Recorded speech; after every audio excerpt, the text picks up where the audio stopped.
Selamat pagi, salam Just Talk. Kita bahas beberapa pertandingan yang menurut gue cukup menarik di hari Sabtu.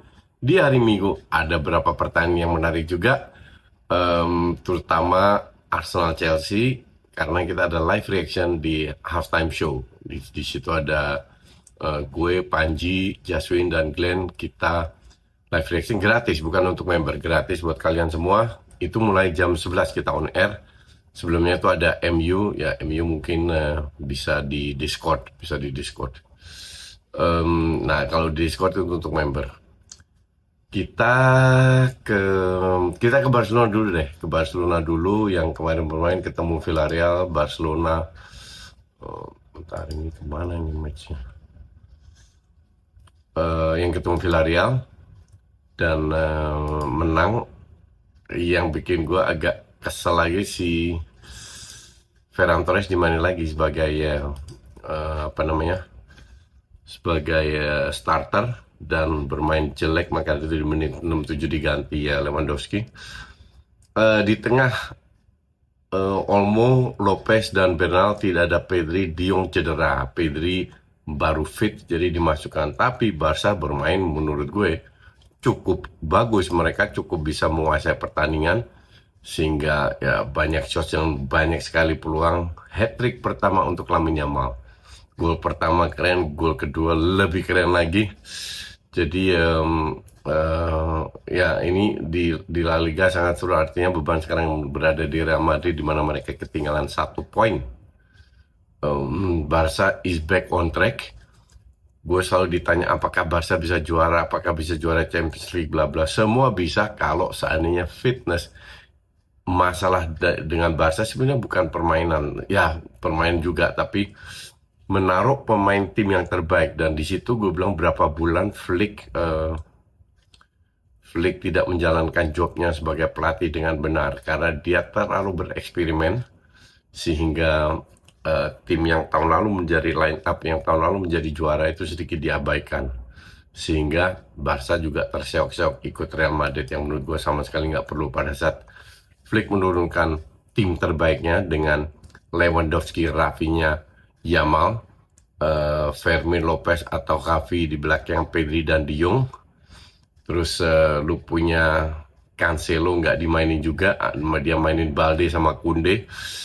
Kubarsi, Eric Garcia, padahal Kunde itu bisa main sebagai center back, Cancelo bisa di kanan atau kiri, dan berapa menit Cancelo memainkan dia bermain bagus.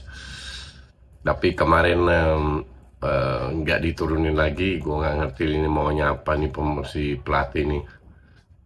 Cancelo itu penting sekali, kalau gue bilang bener-bener penting dari sisi menyerang maupun bertahan dibanding Balde ya. But anyway, 4-0, 4-1, golnya Gueye di menit 49 menutup matchnya, di mana Barca bisa move on ke next match. Mereka unggul lagi. Kita lihat besok si Real Madrid ketemu siapa ya? Bisa ngelawan nggak? Valencia, Osasuna. Kita cari dulu. Real Madrid ketemu Getafe di kandang. Getafe itu juga dari Madrid, klub ketiga di Madrid. Kita lihat seperti apa, apakah Getafe bisa melawan atau tidak. Ya itu aja. Terus ke Italia, pada saat kita siaran ini Inter lagi unggul 2-0 menit 71 lawan Genoa. Golnya Di Marco keren dan ya kayaknya sih menang. Verona kalah di kandang lawan Napoli, jadi Napoli keep up, tetap berusaha nempel AC Milan di mana AC Milan belum bermain. AC Milan ketemu Cremonese di kandang Cremonese dengan Emil Audero. Kita lihat bisa apa AC Milan. Besok setengah 7 by itu AC Milan. Pada saat ini bermain Le Havre juga ketemu PSG. PSG unggul 0-1 di menit 53. Dan di Jerman ada ya big match, very big match, rank 1 lawan rank 2. Dortmund lawan Munchen bermain di di Dortmund unggul dulu, Slotterbeck 1-0, terus Kane menyamakan, Kane lagi 1-2, disamakan sama Svensson, akhirnya menit 87 Kimmich. Artinya Munchen sudah unggul 11 poin dari Borussia. Ya, sebenarnya semua orang juga tahu di awal musim pun Munchen pasti juara punya. Rank 3, surprisingly, Hoffenheim. Di mana Hoffenheim bisa disamakan poinnya 46 dengan Stuttgart. Stuttgart ketinggalan 1 poin, poinnya 43.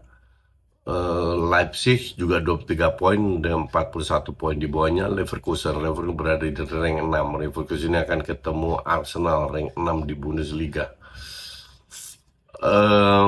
Kita ke IPL. IPL itu banyak match. Kita keluarkan fixture-nya dulu. Kemarin Wolves menang 2-0 lawan Aston Villa.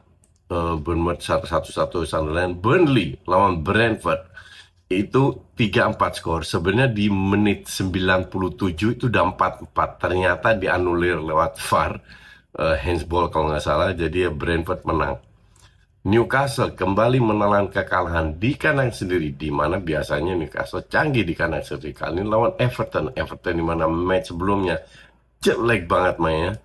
Tapi match sebelumnya itu lawan siapa ya, lupa gue. Everton lawan MU.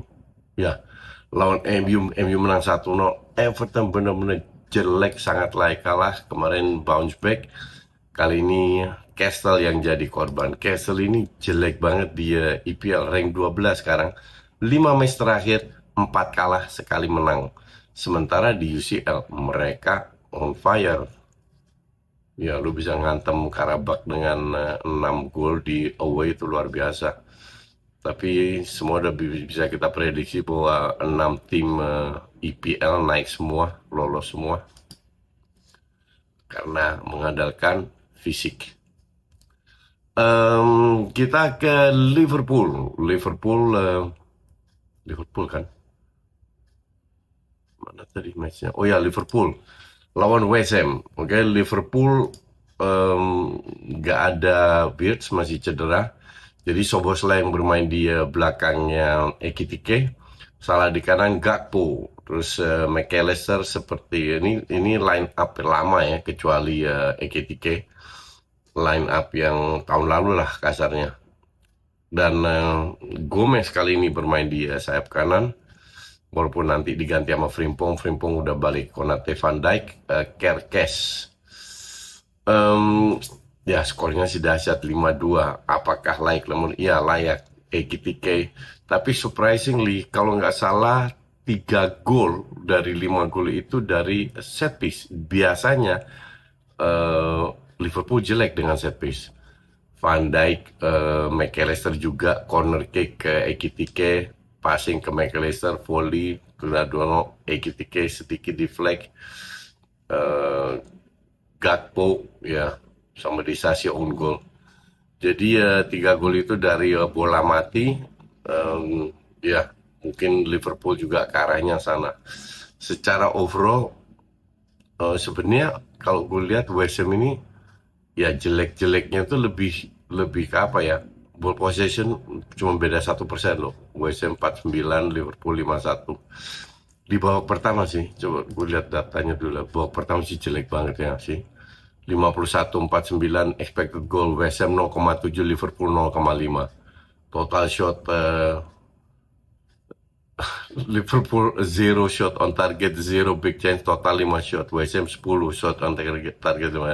Babak pertama jelek banget, tapi nah, walaupun mereka cetak ketiga gol di babak pertama, tapi ya dibilang ya Liverpool control the game sih. Bener-bener nggak ada satu momen gue pikir, walaupun Soucek cetak gol, Castellanos cetak gol, tapi itu udah 4-2. Dari 4-1, 4-2, nggak ada satu momen dibilang gue pikir wah ini Liverpool bisa West Ham comeback. Nggak, mereka praktis control the game, apalagi di babak kedua benar-benar control the game.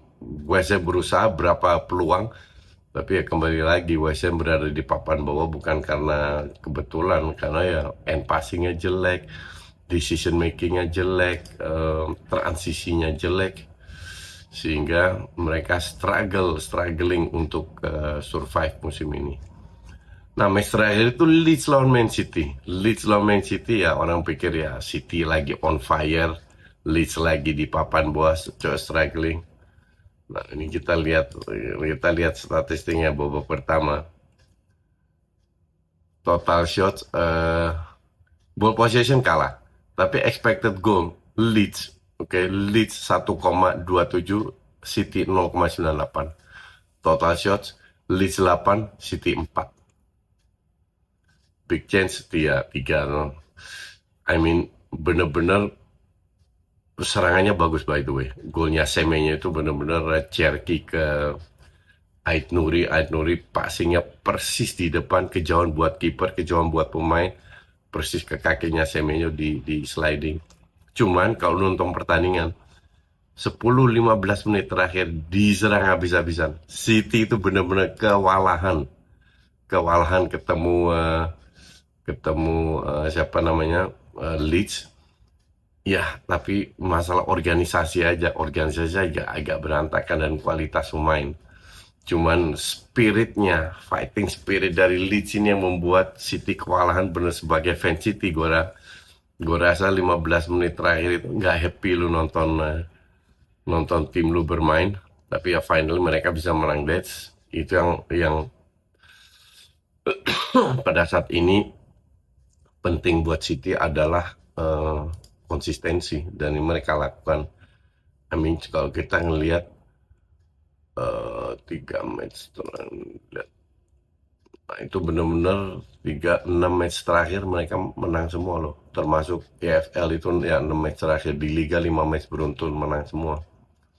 Sebelumnya seri lawan Spurs, terus 2 kali menang lawan Galatasaray, Wolves, terus 2 kali kalah lawan City sama Bodo. Tapi setelah seri lawan Spurs, mereka 5-6 kali beruntun menang, termasuk ke 1 match EFL.